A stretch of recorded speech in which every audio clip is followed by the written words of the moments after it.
لا نبی بعدہ اما بعد فاعوذ باللہ من الشیطان الرجیم بسم اللہ الرحمن الرحیم ما خلقنا السماوات والارض وما بینہما الا بالحق واجل مسمى والذین کفروا عما انذروا معرضون۔ ہم نے پیدا نہیں کیا آسمانوں اور زمین کو اور جو بھی ان کے درمیان ہے مگر حق کے ساتھ، اور ان کے لیے ایک معین میعاد رکھی ہے، اور وہ لوگ جنہوں نے انکار حق کیا جس سے انہیں ڈرایا گیا ہے اس سے وہ روح گردانی کر رہے ہیں۔ سامعین، ہماری سورہ الاحقاف کی آیہ مبارکہ 3 پرسوں کے درس مبارک میں رہ گئی، اس کی جانب بڑھتے ہیں۔ آغاز کیا اللہ تعالیٰ نے اس مبارک کلام سے کہ ہم نے آسمان اور زمین اور جو اس کے درمیان ہے اس کو ہم نے حق کے ساتھ پیدا کیا ہے۔ اب لفظ حق جو ہے اس کی وضاحت کے حوالے سے میں نے عرض کیا تھا کہ حضرت سیدنا و سندنا و محبوبنا حضرت محمد رسول اللہ صلی اللہ علیہ وآلہ وسلم اور سرکار کے جلیل القدر صحابی، آپ کے عظیم خادم غلام حضرت سیدنا حارث بن مالک انصاری رضی اللہ تعالی عنہ کے درمیان ایک مکالمہ ہوا۔ حضرت حارث بن مالک انصاری رضی اللہ تعالی عنہ فرماتے ہیں کہ میں موجود تھا ایک جگہ پر صبح کے وقت، اور میرے پاس سے سرکار کا گزر ہوا۔ سرکار دو عالم صلی اللہ علیہ وسلم کہتے ہیں کہ میرے پاس سے گزرے اور سرکار نے مجھے مخاطب کیا اور فرمایا، یا حارث کیف اصبحت، اے حارث تو نے صبح کس انداز میں کی؟ تو میں نے عرض کی، یا رسول اللہ فدا کا ابی و امی، یا رسول اللہ صلی اللہ علیہ وآلہ وسلم، سرکار میرے ماں باپ آپ پہ قربان ہو جائیں، میں نے صبح جو ہے وہ حق کے ساتھ کی، اس انداز میں کہ میں مومن برحق تھا۔ جب آپ نے یہ جملہ بولا، بہت بڑا جملہ ہے کہ سرکار میں نے صبح اس انداز میں کی کہ میں مومن برحق تھا۔ سرکار نے فرمایا، تمہیں معلوم ہے تم نے کیا جملہ بولا؟ کہا بلا یا رسول اللہ، جی سرکار مجھے معلوم ہے میں نے یہ جملہ بولا۔ آپ نے فرمایا، تم نے کس انداز میں مومن برحق کے ساتھ صبح کی ہے؟ تو عرض کرنے لگے، یا رسول اللہ صلی اللہ علیہ وآلہ وسلم، اس انداز میں کہ میں اللہ کے رب ہونے پر راضی ہو گیا اور آپ کے رسول صلی اللہ علیہ وآلہ وسلم ہونے پر راضی ہو گیا، اور میں نے زمین و آسمان کے درمیان تمام چیزوں کو حق کے ساتھ دیکھا، اور میں نے اہل جنت کو یوں دیکھا کہ وہ آپس میں ایک دوسرے کے ساتھ گفتگو کر رہے ہیں، اور میں نے جہنمیوں کو یوں دیکھا کہ وہ ایک دوسرے سے بھاگ رہے ہیں اور چیخو پکار کر رہے ہیں، اور ایسے میں ایمان برحق اور قول برحق کے ساتھ موجود ہوں، اور گویا میں اس وقت زمین پہ کھڑے ہو کر آسمانوں سے بھی آگے کی تمام معاملات اور صورتوں کو دیکھ رہا ہوں۔ اندازہ کیجئے یہ جملے کون فرما رہے ہیں؟ سرکار کے صحابی فرما رہے ہیں، سرکار کے ایک صحابی فرما رہے ہیں۔ تو بتائیے جس نبی کے صحابی کی نظر کا عالم یہ ہے، اس کے رسول کا عالم کیا ہوگا؟ جنہوں نے جنت کو بھی دیکھا، اور حدیث کے الفاظ میں نے پڑھے، اور حدیث یہ ایک کتاب میں نہیں، حدیث کی یہ والی روایت معجم الکبیر میں بھی ہے، معجم الاوسط میں بھی ہے، بہت بڑی یہ کتاب ہے، پوری دنیا میں پڑھائی جاتی ہے۔ امام طبرانی کی یہ کتاب ہے، حدیث پاک کا بہت بڑا مجموعہ ہے۔ کنز العمال، اس کے اندر یہ حدیث موجود ہے۔ مسند شریف میں یہ حدیث موجود ہے۔ امام حاکم کی مستدرک للحاکم، اس کے اندر یہ حدیث پاک موجود ہے۔ یہ وہ ان کتابوں کا میں نام لے رہا ہوں جو پوری دنیا کے اندر حدیث کی مشہور کتابیں ہیں عربی زبان کے اندر، اور عربوں میں یہ حدیث کی کتابیں جو ہیں وہ پڑھائی جاتی ہیں۔ اور مسند بزار ایک بہت بڑی مسند حدیث کی کتاب ہے، اس میں یہ حدیث موجود ہے۔ یعنی اتنے بڑی کتابوں میں یہ حدیث پاک موجود ہے کہ سرکار کے وہ صحابی فرماتے ہیں کہ میں زمین پہ کھڑے ہو کر آسمان اور آسمان سے آگوں کے معاملات، اور جنت کے معاملات، دوزخ اور دوزخ کے معاملات کو میں نگاہوں سے حضور صلی اللہ علیہ وسلم میں دیکھ رہا ہوں، اور میں اس کو حق سمجھتا ہوں۔ اس بنیاد پہ میں نے کہا کہ میں نے صبح اس انداز میں کی کہ میں مومن برحق تھا۔ جب آپ نے یہ جملہ بولا تو رسول اللہ صلی اللہ علیہ وآلہ وسلم نے ارشاد فرمایا، اے حارث تو نے اللہ کی معرفت حاصل کر لی، تو نے اللہ کی معرفت حاصل کر لی۔ اب یہاں اگر دونوں کڑیوں کو ملایا جائے اور جوڑا جائے تو یہ بات سمجھ آتی ہے کہ اللہ کی معرفت ایمان برحق کے ساتھ مختص ہے۔ جس کا ایمان برحق ہو جائے گا اس کی معرفت ثابت ہو جائے گی، اور اللہ تعالیٰ معرفت عطا ہی اسے کرتا ہے جس کا ایمان برحق ہو جاتا ہے۔ اور اللہ کی معرفت کا دوسرا پہلو دیکھ لیجئے، اللہ کی معرفت اور عارف باللہ وہ شخص ہوا کرتا ہے جو بیٹھا تو زمین پر ہوتا ہے لیکن اس کی نگاہیں جنت اور دوزخ تک پہنچ جاتی۔ اب اس سے یہ بات بھی واضح ہو گئی، بعض مسلمانوں کے گروہ جو ہیں طبقے یہ کہتے ہیں، بہت ساری انہوں نے اس پر کتابیں لکھ چھوڑی، بہت بڑی کتابیں انہوں نے کئی صفحات لکھ مارے اس پر کہ جی رسول اللہ صلی اللہ علیہ وآلہ وسلم جو ہیں نعوذ باللہ انہیں یہ نہیں معلوم کہ ان کے ساتھ کیا ہوگا، انہیں یہ نہیں معلوم کہ دیوار کے پیچھے کیا ہے، وہ یہ نہیں جانتے کہ ان کی امت کا حال کیا ہے۔ تو سمجھ نہیں آتی کہ یہ حدیثوں کے اتنے بڑے مجموعے انہوں نے کیسے صرف نظر کر دی۔ بہت بڑا مجموعہ حدیثوں کا انہوں نے کہاں ڈال دیا کہ سرکار دو عالم صلی اللہ علیہ وآلہ وسلم جو ہیں وہ یہ ساری باتیں آپ اور ایک صحابی رسول ان کے درمیان یہ مکالمہ چل رہا ہے، کسی کام بندے کے درمیان یہ مکالمہ نہیں چل رہا، ایک صحابی رسول ہیں اور ایک خود سرکار دو عالم صلی اللہ علیہ وسلم کی ذات ہے۔ اور آپ یہ اندازہ کیجئے بات کہنے والے صحابی رسول ہیں، اب اس کا لیول چیک کیجئے، اور جس کے سامنے کی جا رہی ہے وہ محبوب خدا ہے۔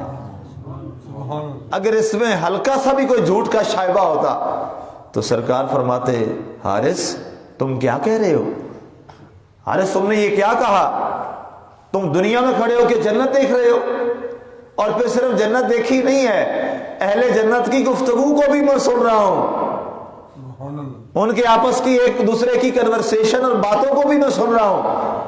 تو سرکار کا کہنا، ارشاد فرمانا کہ یہ بات تیری درست ہے، ٹھیک ہے، یہ مہر لگ گئی کہ میرے جو غلام ہیں وہ دنیا میں رہتے ہوئے جنتیوں اور دوزخیوں کے حال سے بھی بخوبی واقف ہو جایا کرتے ہیں۔ یہ قیامت تک کے لیے ایک مہر ہو گئی، قیامت تک کے لیے ایک واقعہ یہ ثابت ہو گیا۔ اور دوسری چیز اللہ کی معرفت ہے کیا، اس نے صوفیاء نے اس پر بہت کچھ لکھا ہے، بہت زیادہ اس پر کتابیں بھی صوفیاء کی موجود ہیں۔ راتا صاحب کی کشف المحجوب اس پر بہت کچھ اس میں ہے، فوائد الفوائد میں بہت کچھ لکھا ہے، رسالہ قشیریہ اس حوالہ سے ہمارے عقائد کی بہت اچھی رہنمائی کرتا ہے۔ ایک بڑا مشہور قول، بعض نے سے حدیث لکھا ہے، صوفیاء نے سے حدیث لکھا ہے، علماء نے اسے صوفیاء کا قول لکھا ہے، لیکن اس پر سب کا اتفاق ہے کہ من عرف نفسہ فقد عرف ربہ، کہ جس نے اپنے آپ کو پہچان لیا اس نے اپنے رب کو پہچان لیا۔ اور جس شخص نے اپنے آپ کو نہیں پہچانا وہ اپنے رب کو کیسے پہچان سکتا ہے؟ جس کو اپنے وجود کی سمجھ نہیں آئی، جس نے اپنی ذات اور اپنا مقصد تخلیق نہیں سمجھا، وہ اللہ کی ذات کو کیسے سمجھ سکتا ہے؟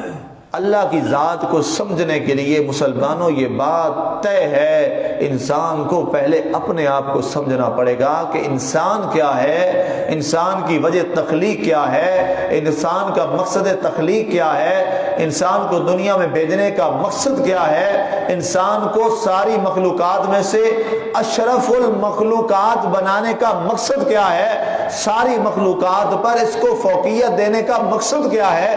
کیا ہم پیدائشی طور پر آتے ہوئے بغیر کسی معاملے کے ہم ساری کائنات سے افضل ہو گئے، اچھے ہو گئے؟ یہ کیسے ہو سکتا ہے؟ یہاں تو اللہ کی کائنات میں بڑی بڑی مخلوقات موجود ہیں، ہم ایسے ہی اشرف المخلوقات ہو گئے؟ نہیں، ہم اشرف المخلوقات کا ٹائٹل تبھی حاصل کر پائیں گے جب ہم اپنا مقصد تخلیق حاصل کر پائیں گے۔ اگر ہم اپنا مقصد تخلیق حاصل نہیں کر پاتے تو نعوذ باللہ پھر ہم اشرف المخلوقات بھی نہیں بن سکتے۔ ایک دفعہ کا واقعہ ہے، یہ اسرائیلیات میں واقعہ موجود ہے، بات جیسی بھی ہو اسرائیلیات کا میں حوالہ دے رہا ہوں۔ کہتے ہیں کہ موسیٰ علیہ السلام ایک دفعہ جب طور پہاڑ پہ جاتے تھے گفتگو کرنے کے لیے، اللہ تعالیٰ سے ہم کلام ہوتے تھے، تو آپ راستے میں گئے تو آپ نے اللہ سے سوال کیا، یا اللہ یہ تو نے جو چیونٹیاں پیدا فرمائی ہیں ان کا کیا مقصد ہے، ان کا کیا فائدہ؟ اللہ تعالیٰ نے فرمایا موسیٰ علیہ السلام کل چیونٹی مجھ سے بات کر رہی تھی، جب تم وہاں سے گزر کے آئے اور تم نے چیونٹی کو زخمی کر دیا تو چیونٹی نے میرے بارگاہ میں عرض کی، مولا تو نے یہ موسیٰ کو کیوں پیدا کیا ہے، خواہ مخواہ مجھے رونتا پھرتا ہے۔ اللہ اکبر، اللہ اکبر۔ وہ نبی موسیٰ علیہ السلام سرکار کے بعد جن کا ذکر ہے قرآن پاک میں سب سے زیادہ، اللہ کا بڑا ہی پیارا رسول ہے، نبی بھی، رسول بھی، صاحب کتاب بھی، صاحب شریعت بھی، اور 4 جو اولو العزم رسول ہیں ان میں دوسرا نمبر ہے جناب موسیٰ علیہ السلام کا۔ سرکار کے بعد جن کا نمبر ہے اولو العزم رسولوں میں، اس پر امت کا اتفاق ہے، وہ جناب سیدنا موسیٰ علیہ السلام ہیں۔ اللہ نے وہیں پر ارشاد فرما دیا، فرمایا چیونٹی کہہ رہی تھی اللہ تو نے موسیٰ کو کیوں پیدا کر دیا؟ فرمایا اب بتا موسیٰ اس کا کیا جواب دوں میں اس کو؟ فوراً سمجھ گئے، اللہ کے حضور سر سجدے میں ڈال دیا، یا اللہ مجھے معاف فرما دے، تو انت علیم حکیم، یا اللہ تو علیم بھی ہے تو حکیم بھی۔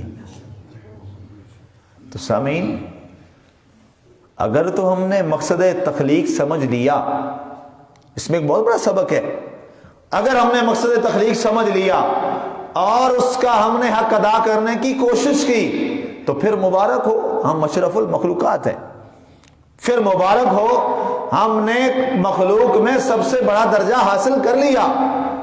اور اگر ہم نے اپنا وہ مقصد تخلیق نہ سمجھا جو اللہ نے قرآن میں بیان کیا ہے، اور وہ کیا ہے؟ اے انسان ہم نے تجھے پیدا کیا ہے اپنی معرفت کے لیے اور اپنی عبادت کے لیے، وما خلقت الجن والانس الا لیعبدون۔ اے انسان ہم نے تجھے اور جنوں کو اپنی عبادت اور اپنی معرفت کے لیے پیدا کیا ہے، یہ مقصد تخلیق ہے ہمارا۔ اگر اس کی معرفت ہمیں نہیں حاصل ہوتی تو پھر اس خوش فہمی میں کوئی مرد نہ رہے، کوئی عورت نہ رہے، کوئی شخص اس خوش فہمی میں نہ رہے کہ میں اشرف المخلوقات ہوں۔ اشرف المخلوقات کا ٹائٹل ہمیں تبھی سجے گا جب ہم اس کے تقاضے پورے کریں گے، جب اس کے ہم تقاضے پورے کریں گے۔ اگر اس کے تقاضے پورے نہ ہوئے تو پھر یاد رکھنا، اللہ تعالیٰ قرآن میں فرماتا ہے ان شر الدواب عند اللہ الصم البکم الذین لا یعقلون، فرمایا پھر یہ انسان جانوروں سے بھی برا ہے۔ یہ قرآن کی آیت میں نے پڑھی ہے، ان شر الدواب عند اللہ، اللہ کے نزدیک جانوروں سے بھی بدتر ہیں یہ لوگ، بلکہ اللہ نے کہا جانور بھی نہیں، جانوروں سے بھی برے ہیں یہ لوگ۔ سم البکم الذین لا یعقلون، جو حق سننے سے بہرے گنگے ہیں اور سچ بات نہیں کر سکتے، سچ سن نہیں سکتے، سچ کر نہیں سکتے، ان میں وہ عقل نہیں ہے جس سے اللہ تعالیٰ کے احکامات کی وجہ آوری ان کا مقدر، ان کی پہچان بن جائے۔ تو فرمایا پھر کسی خوش فہمی میں نہ رہنا، پھر تم انسان نہیں، تم جانوروں سے بھی بدتر ہو۔ تو پتہ چلا ایمان والوں، مسلمانوں، پتہ یہ چلا کہ ہمارا مقصد تخلیق اگر پورا ہو جاتا ہے تو پھر ہم انسان اور اشرف المخلوقات ہیں، اور اگر وہ پورا نہ ہوا تو پھر یاد رکھنا ہمارا مقصد تخلیق پورا نہ ہونے کی وجہ سے ہم اشرف المخلوقات کہلانے کے بھی قابل نہیں ہیں۔ اس بنیاد پہ فرمایا گیا آگے، ہم نے آسمانوں اور زمینوں کو اور جو اس کے درمیان ہے اس کو ہم نے کس کے ساتھ پیدا کیا؟ حق کے ساتھ پیدا کیا۔ اور حق کی وضاحت میں نے عرض کر دی، معرفت، اللہ کی معرفت، آسمان، زمین، ملائکہ، اس کے درمیان جن، انسان اور جو کچھ اور ہے، اگر وہ معرفت الہی کا عنصر حاصل کر لیتی ہے تو اسے مبارک ہو کہ اس نے اپنا مقصد تخلیق پا لیا اور حاصل کر لیا، اور اس کو اس کی تخلیق جو ہے وہ مبارک ہو۔ اور اگر وہ حاصل نہ کیا تو پھر یاد رکھیے گا آجال مسمى، ایک مقررہ وقت تک کے لیے ہم نے تمہیں پیدا کیا ہے، اور اس مقررہ میعاد کے بعد تمہیں حاضر خدمت بارگاہ صمد ہونا ہوگا۔ اور اس کے بعد پھر تمہیں اپنے معاملات کا جواب دینا ہوگا، اور وہاں پھر تجھے اللہ کے حضور حاضر ہو کر اپنے ایک ایک عمل کا جواب دینا ہوگا۔ اور پھر اس روز اللہ تعالیٰ فرماتا ہے کہ آج ہر ایک جس نے کوئی ذرہ برابر برائی، ذرہ برابر نیکی کی ہوگی، وہ ہماری بارگاہ میں حاضر ہو جائے، ہماری بارگاہ میں حاضر ہو جائے۔ اور یاد رکھو مسلمانوں، ہم میں سے کوئی بھی اللہ کے حضور حساب دینے کے قابل نہیں ہے، ہم حساب دینے کے قابل نہیں ہیں۔ بس اس کے حضور جھک جائیے، اس کے حضور عاجز بن جائیے، اس کے حضور معافی مانگ لیجیے، اور اپنی پیشانی کو اللہ کے حضور رکھ دیجیے، جھکا دیجیے، اور گڑ گڑا کے اس کے حضور عرض کیجیے، مولا ہم تیرا حساب دینے کے قابل نہیں ہیں، بس تیری رحمت کے طالب ہیں، اور تجھ سے یہ دعا کرتے ہیں یا اللہ جب تک تو نے ہمیں زندگی اور صحت عطا فرمائی ہے، مولا ہم پیشانی اور اپنی جبین تیرے حضور جبین نیاز بنا کر جھکا کے رکھ دیں گے، اور جب تیرے حضور حاضر ہوں گے تو ہماری خواہش یہ ہے کہ ہم نے دنیا میں اپنی جبینوں کو تیرے حضور جھکا کے رکھا۔ بس اتنی سی بات ہے۔ آگے ارشاد فرمایا والذین کفروا، اور اگر لوگوں نے انکار کر دیا اما انذروا، جس سے انہیں ڈرایا گیا تھا، موردون، اور وہ روح گردانی کر رہے ہیں، تو پھر یاد رکھیں جس باتوں سے ڈرایا جاتا ہے، یہ جو ساری باتیں میں کرتا ہوں، ڈراتا ہوں اللہ کے احکامات سے، تو یہ تو اللہ تعالیٰ قرآن میں فرما رہا ہے، یہ ہم نے قرآن میں ارشاد فرمایا ہے اور لوگوں کو ڈرایا ہے اور ڈرانا ہے۔ فرمایا اس لیے کہ اللہ کی بارگاہ جو ہے وہ بہت بڑی بارگاہ ہے۔